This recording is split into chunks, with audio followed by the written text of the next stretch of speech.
I have a hard time when people dig in and say, no, we have to do it, because I'd hate to think I would still be doing things now the way I was doing a couple years ago. Definitely not decades ago. It's part of the reason why I'm in the industry I'm in.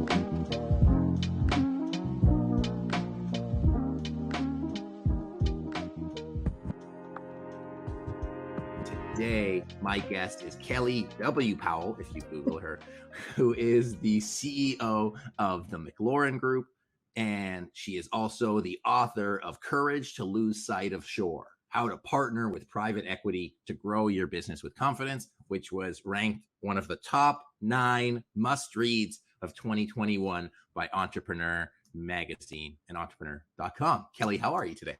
I'm doing great. How are you, Anthony?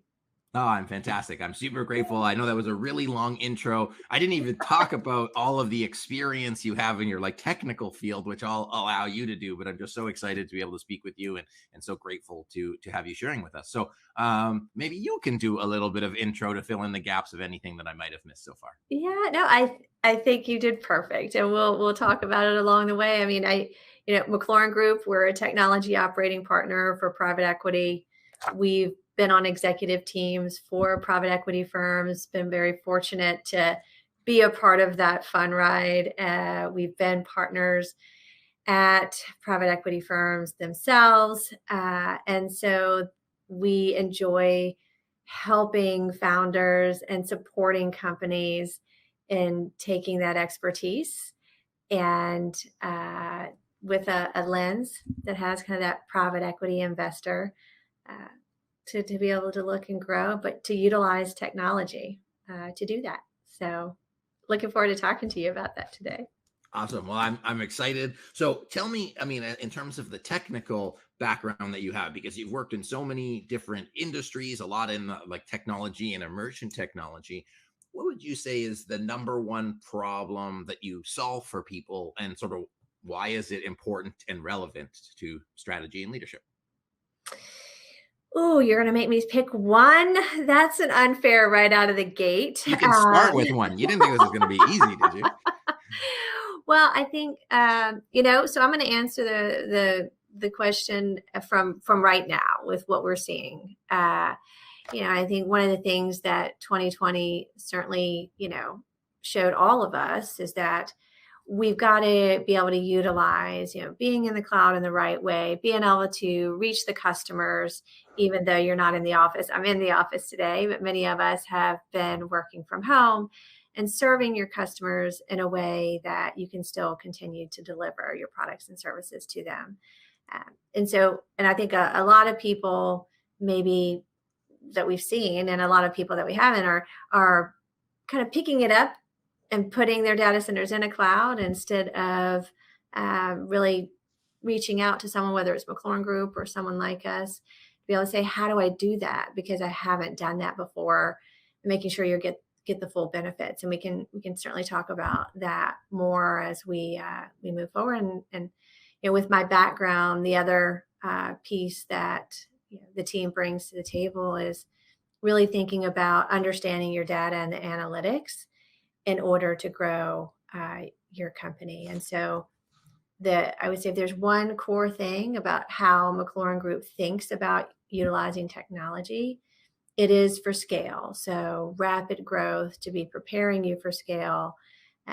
And so whether that is architecture, very kind of that strategic roadmap, to being able to think about your analytics, or to being able to think about how am I going to deliver to a customer, that's where we start the conversation. And so everything else we do builds on those fundamental things, whether that's an add-on acquisition or other things. So got it. I think I answered the one with maybe 4 or 5 points. That's perfect. We'll I dive couldn't pick into one. it. I told you I couldn't pick one. No problem. Well, so to foreshadow, I'm going to ask you about the importance of updating your sort of data infrastructure and your technology infrastructure, and because a lot of people probably look at it and say whoa, that's quite an endeavor. But I actually want to look back in, let's say the past 10 years of some of those big projects that you've seen. So outside pre-MacLaurin Group, what you did in some of the other organizations, without naming any names. But where did you see where did you see like really big wins in terms of those projects? Why did people undertake them? What were some of the wins and what were some of the challenges that you saw in your sort of past previous careers? Yeah. So, it sounds like from chatting with you about who your listeners are, I would start by saying it is okay for you to be wherever you are right now with your technology. Because if you are growing and you're successfully growing, even if that means that you're using technology that you built off of because it is what your roommate in college knew, then good for you, right? Let's celebrate that you're where you are. I think, being able to take technology in a way that you're really honest about being able to scale out. So, to your point of not using any names, right? If the answer to your technology is that you're having to add bodies to it every single time in order to be able to grow your customer base, then that's not really scale. So when we are thinking about really that high level visionary architecture of how you're going to reimagine your technology, reimagine the delivery of your platform. The most important things that we're engaging with is why did you do the things the way you did to understand, right? That it's not necessarily the technology itself. It's the business needs behind the technology. It's why you're doing something. And so as you're looking, I think sometimes folks can get a little bit intimidated or scared about a change in technology. But when you think about being able to utilize newer technologies to deliver, you still have all of those reasons on why you understand your business better than anybody else, and to be able to deliver, partner with someone who can support you in making that shift, right? So I would say some of the most important, and how I even got here, was being able to be introduced to folks in the industry that I wouldn't otherwise have friends and colleagues, because I was in the space of private equity. And they were ones that had experience to be able to say, we're going to do this. We're going to continue to support our clients in the way that we are doing it now, at the same time that we're doing something different. And that dance that you have to do, because you can't just flip a switch.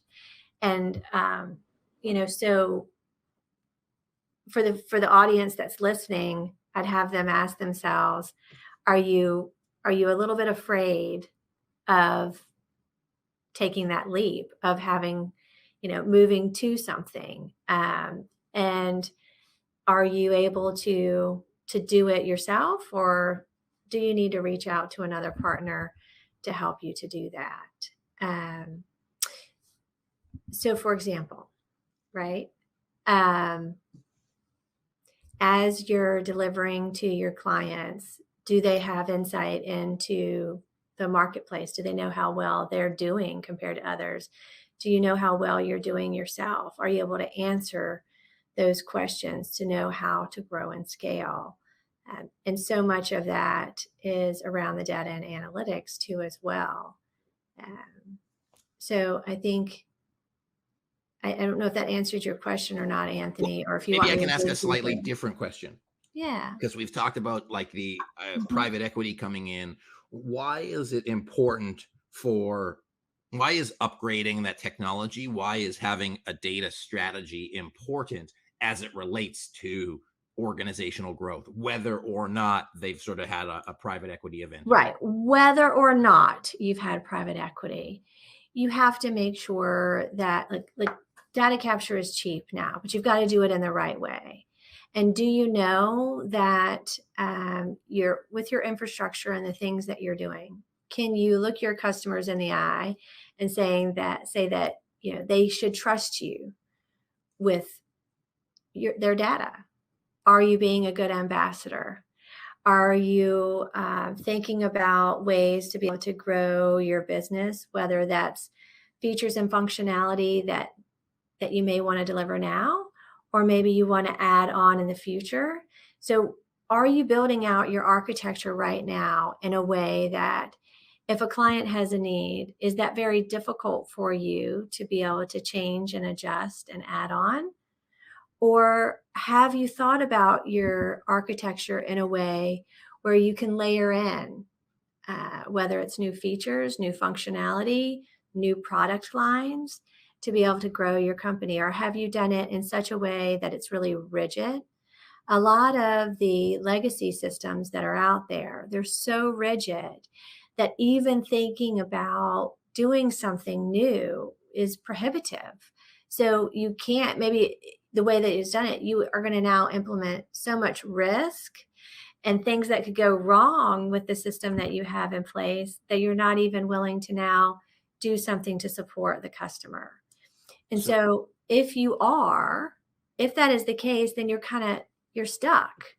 And so being able to then now have someone look at your architecture in a way, right? Regardless of private equity, we will support founders and business owners that aren't in the private equity space because they are looking at being able to grow their company and they want someone to come in, and we call it a reverse due diligence, where we'll come in and we'll look at the technology with you and talk to you about a strategic roadmap and things that you can do.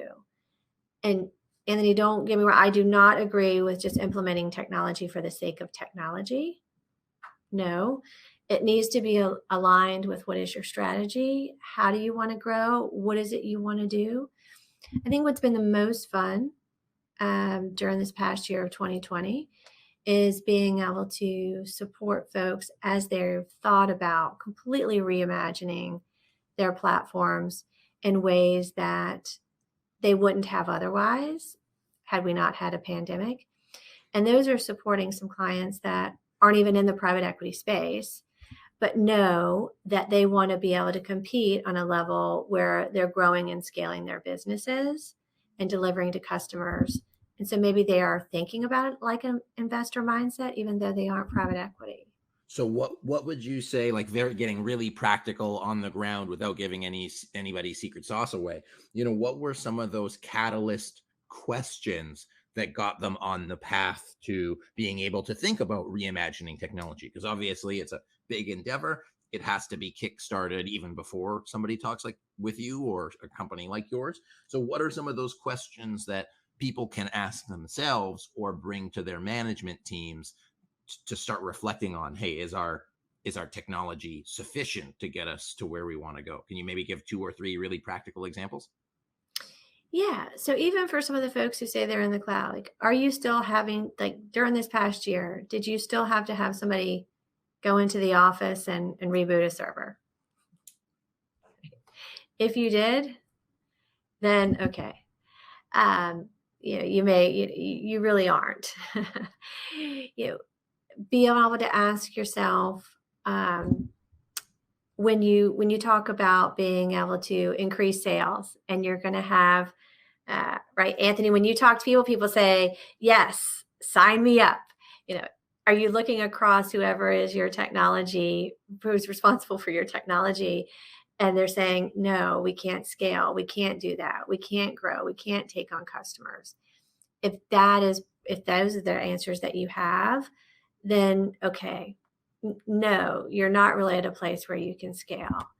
I think So if it's more of a, because you mentioned a rigid system, what if it's like not that bad? And I think that's probably where a lot of people are in. They're like, oh, our technology's okay. It's not great, but it's not that bad. What sort of advice would you give to them to be able to like embark on that? Because from what I understand, you can't build your tech for now. You have to build it for like 3-5 years down the line. So how do people start that journey of reflection? Yeah. And so one of the examples I use in the book, I talk about kind of like the home inspection when you think about that, right? So by seeking someone like MacLaurin Group, you can have someone come in and have an honest assessment and be really honest about everything that you have and what's working and what isn't. And you can decide, just like when you're putting your house up for sale, these are things I want to fix because I know like nobody needs to see that. We need to fix that. That sink that has been dripping for the last 5 years, but I've just held a cup under it.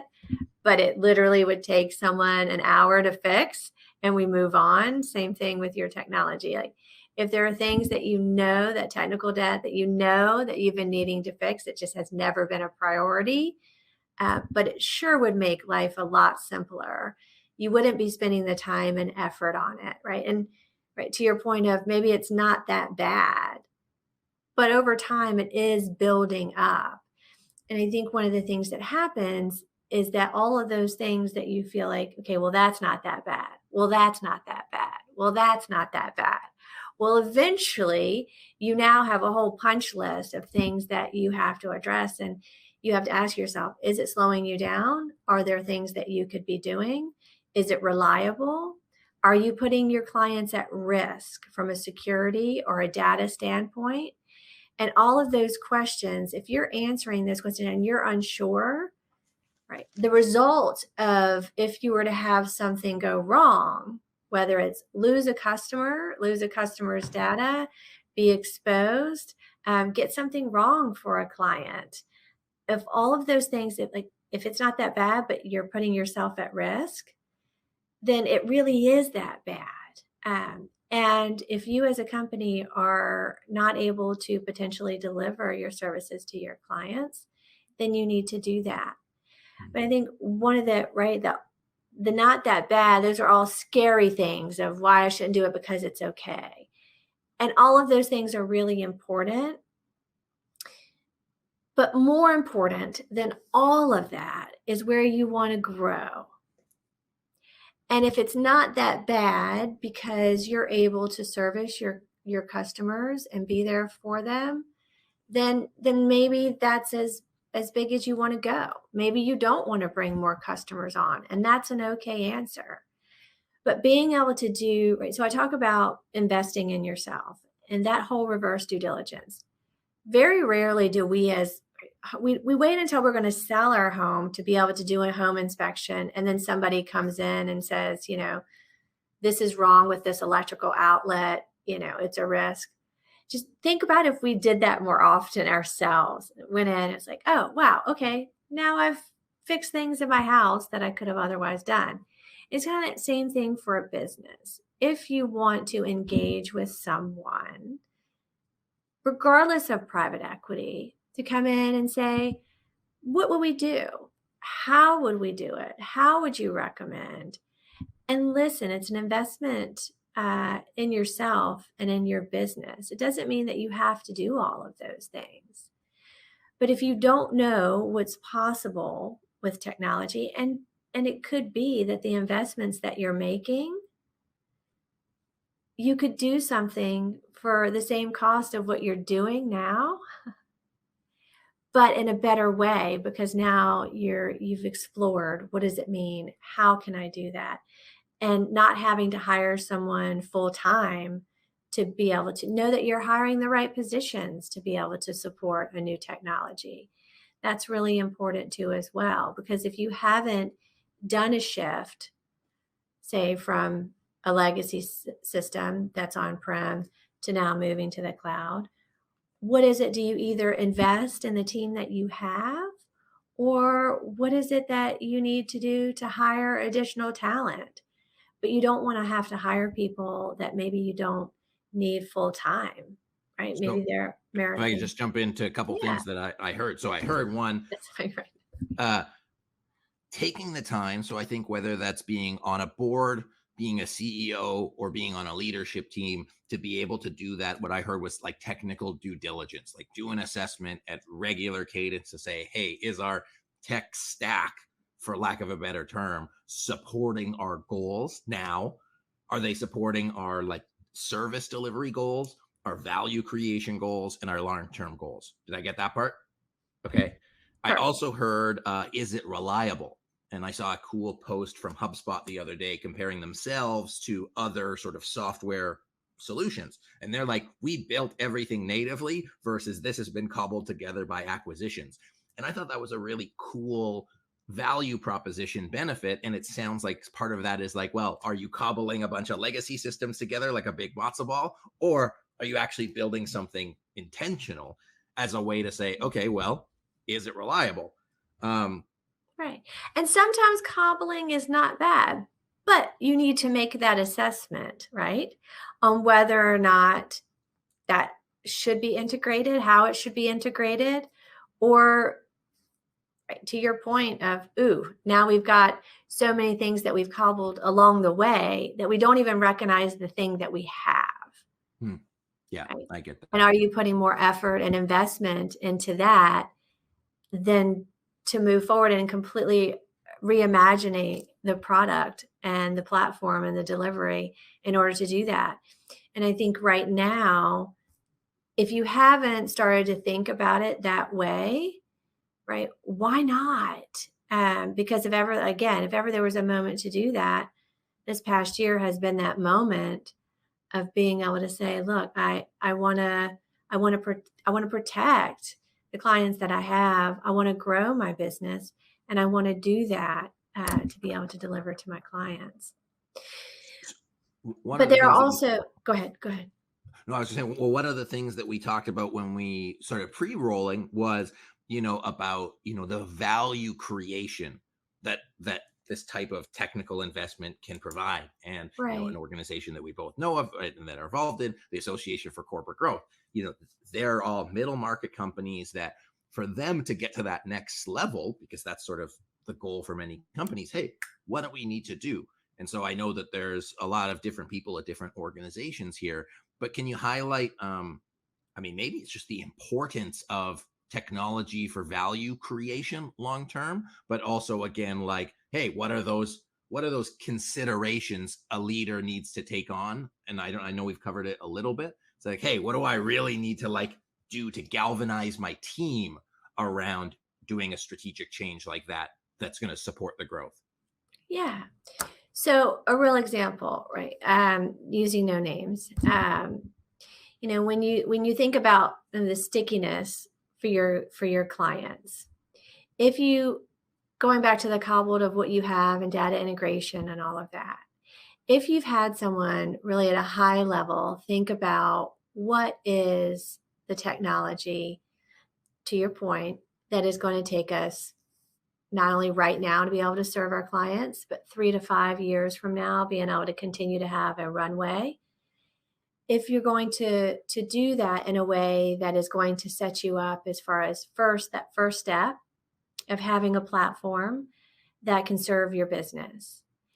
And are you capturing the data in a way that now not only are you serving that client, but when you think about them going to a competitor, if you're able to provide insight for them with the data and analytics about how are they in the marketplace. Think about this past year. One of the things that folks need to understand, I'm down. Well, how far am I down in the industry? Am I doing okay compared to others? And in some of the conversations with some of our clients where, right, to their teams, they might say, oh, well, we're down in sales for the industry. But yeah, well, but do you realize that compared to everybody else, you're doing great? And it's that, what is the bellwether to be able to tell whether or not how we are as an industry? And so being able to use, if you've cobbled and you can't get data out, and you can't be able to then build an organization around what you have, then you won't be able to provide those insights. And for the companies that were able to provide those insights, not only deliver to their clients, right? Everybody be home, we can still deliver because we have a platform and architecture where we've moved to the cloud. We're in the right way. We've done it the right way so that we can deliver to clients.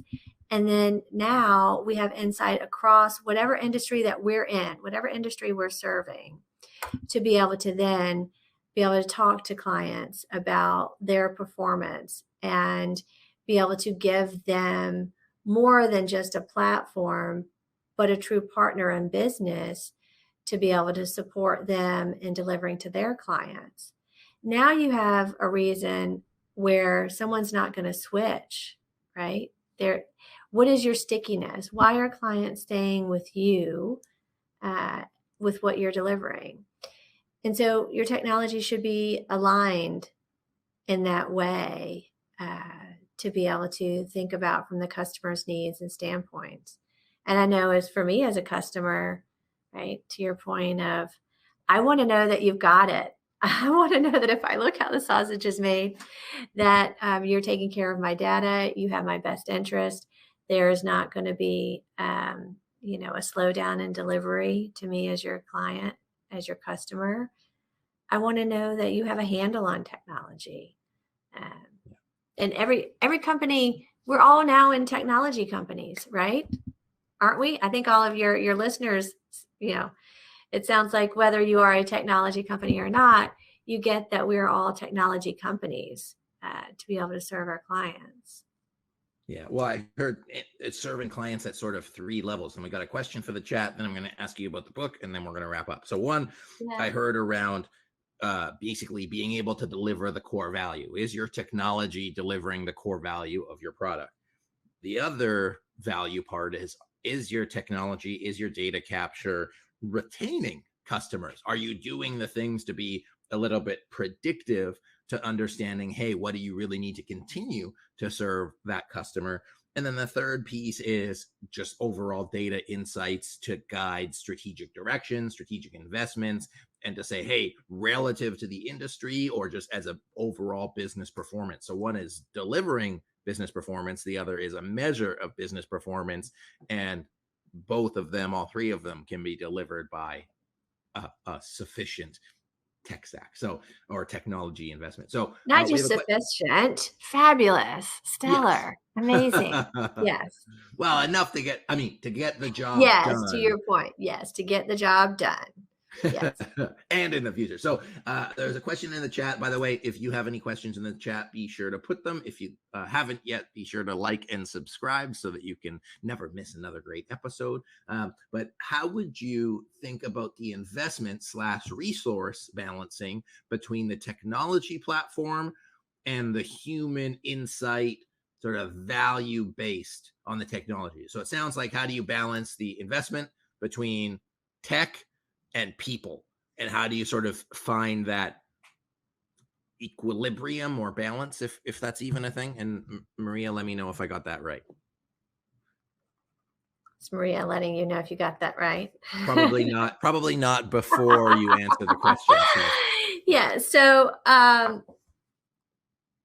there is no right. I mean, the answer is it depends. And part of it, so one of the things that's really important when we are supporting a portfolio company or we're talking to you is to understand that balance. And it's going to be different for every company. So I am not going to use just a broad brush to answer that. What is important is to understand that, as you are, so when you talk about the value base from tech and people, it is both. I believe that technology done in the right way is there to be able to support you and your team and what you're doing. So I look at that question in two different ways, Maria, and hopefully she can put in there whether or not I'm addressing it correctly. When you think about so let's think about the technologists themselves, especially if you are replacing a technology. To be able to be a part of a team that is now moving forward on technology. As technologists, we're constantly changing. To be able to spend your day using the best use of value of your time for why you are the most valuable. And there are things that you can be doing for clients that are high value. If there's something that we can do with a technology or a platform that is replacing a part of your role, then that only enables you to be able to do more. I do not think that technology makes teams irrelevant. I also think that you have to have the right tech teams. And my advice to anyone who is kind of on that tech side and kind of looking and thinking of, especially if you're at a pivotal point of transition, throw yourself at it. Let folks know what it is that you don't know, because there is so much. Going back to the very start of our conversation today, as you're going through a product reimagination, a platform reimagination, the folks who understand why it is you're doing what you're doing, the business rules behind it, understanding the customer's needs, all of that is huge, right? And technology is not going to replace that. Technology needs that so that you can pull as much of that into being efficient to deliver to your customers. But that's also the needs are going to change and you have to evolve. And so I think that balance, and just like we as technologists, you have to evolve and be there. And so I think if you're, my recommendation to folks is, don't hold too tight on a fiefdom. I think sometimes when we go and people say, well, I need to protect my job. I need to make sure that I'm the expert and everybody knows. And so I'm going to hold on to this really tight.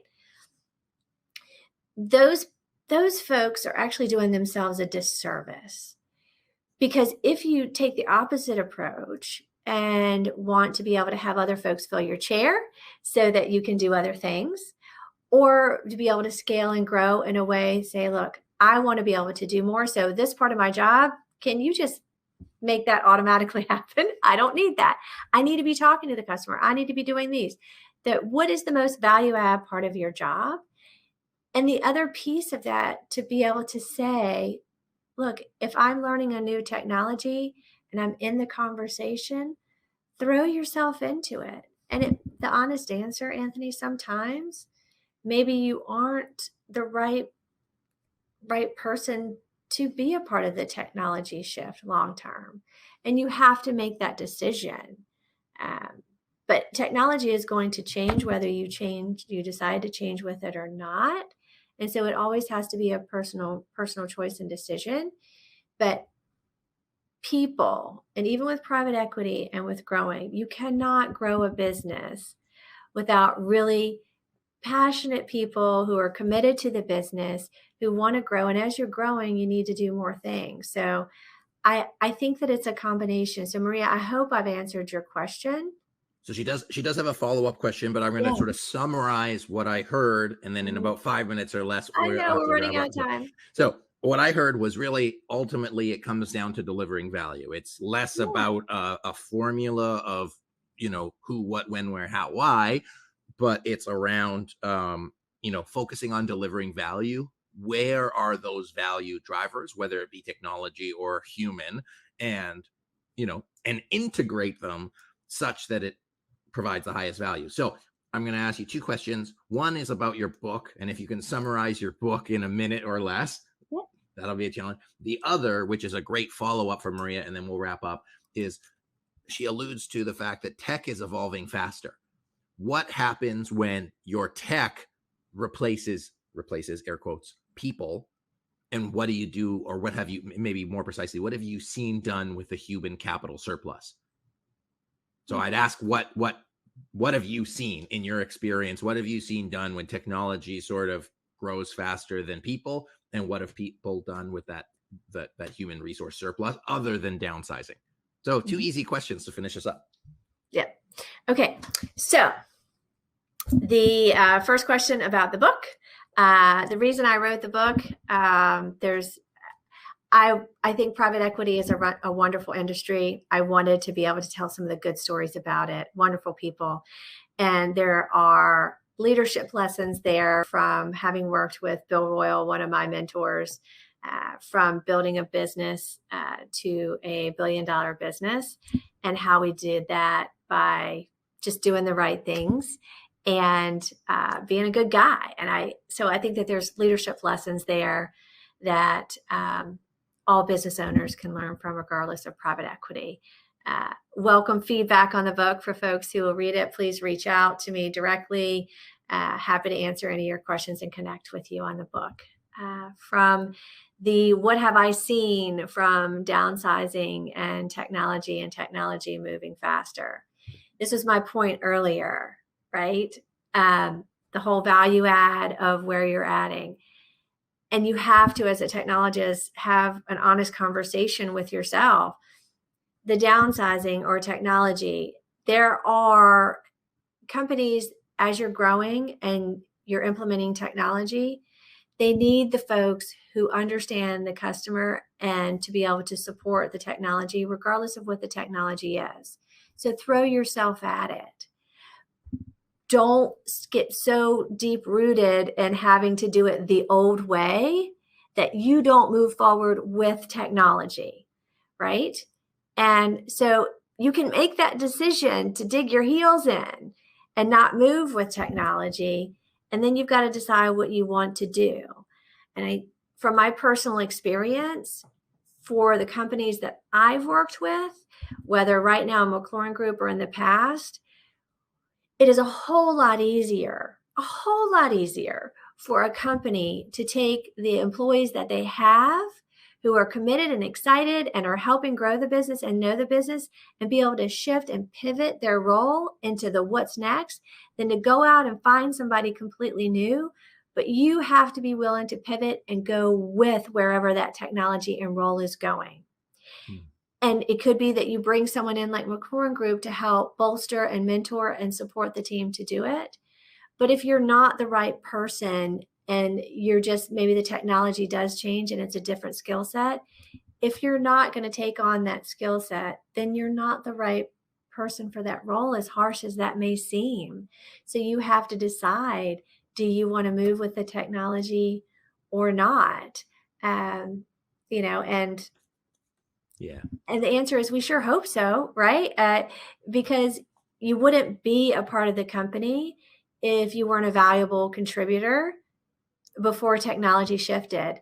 So be a valuable contributor after the technology shifts and be a part of the growth and that amazing ride of when a company takes a pivot and transforms and delivers to clients in a new way. It's so much fun to be a part of that. So I have a hard time when people dig in and say, no, we have to do it, because I'd hate to think I would still be doing things now the way I was doing a couple years ago. Definitely not decades ago. It's part of the reason why I'm in the industry I'm in, because I like the change and the growth and riding the ride. So that's awesome. I hope that answers your question. Yeah, what I heard was, again, using technology to support people, and that, like, as part of your technology strategy, make sure that technology is enabling people and that you have a path for them. And if they don't want to be, leveraging technology that way, then maybe they're not a good fit. Maybe there's a miscommunication, maybe there's a misunderstanding, but in principle, the technology should actually increase the capacities. It's like Iron Man. You have Iron Man as a person, and then he wears the suit. He's not the suit. The suit just helps him do more stuff. So find your Iron Man suit. You can use that. I love that analogy. That's perfect. Yes. So you can use that, Kelley. You can steal that, and I won't mind at all. I'm actually, our CTO, Alan Williamson, I'm going to tell him and say, look, I'm going to start describing you as the Iron Man suit. So that's an excellent analogy. There you go. Love it. It was all came from you. So where can people get a hold of you? Where can people learn more about you and your book? We did put the book in the chat, but where can people get a hold of you? And then we'll finish up. Yeah. So you can reach me at Kelley at MacLaurin-group.com. And I am on LinkedIn. I know you're going to put that in the chat too as well. Welcome you to reach out, share thoughts, follow up from today, as well as anything from reading the book. What you agree with and also what you disagree with. I'm always interested in having a conversation with different perspectives. I think it makes us all more successful as we come together. Absolutely. So, Anthony, thank you so much. It's always fun to talk to you, and I appreciate the energy that you bring to conversations and the support that you do in your network. So thank you so much for being you. Well, it's my pleasure to be me, and it's also my pleasure to have had the opportunity to share with you. So, Kelley, thank you again for joining us today. It's been a blast. Ladies and gentlemen, folks, if you enjoyed today's podcast, be sure to like and subscribe. If you are embarking on the technology and a reimagination, I really like that word, looking at what is possible for your technology and looking for a partner in that, be sure to reach out to Kelley and the MacLaurin Group. If you have somebody who is embarking on the journey at all, send them this podcast so they can reflect on it. I hope you enjoyed it. Thanks so much for being here. My guest today is Kelley W.